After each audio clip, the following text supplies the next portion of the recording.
Somo letu linatoka kitabu cha Kutoka sura ya 16 mstari wa 16 mpaka 19. Tasoma kwa jina la Bwana. Amen.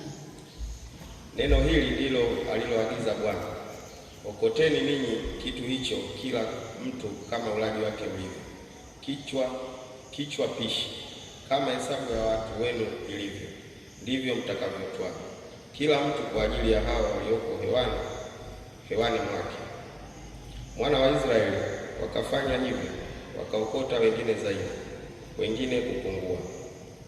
Nao walipoipima kwa pishi, yeye alikuwa ameokota kingi, hakubakiwa na kitu, na yeye alikuwa ameokota kichache, hakupungukiwa. Wakaokota kila mtu kama ulaji wake ulivyokuwa. Mstari wa 19. Musa akawaambia, mtu awaye yote asikisaze hata asubuhi. Hilo ndio neno la Mungu. Neno la Mungu ni taa na mwanga wa kutumulikia kila tunapopita. Sasa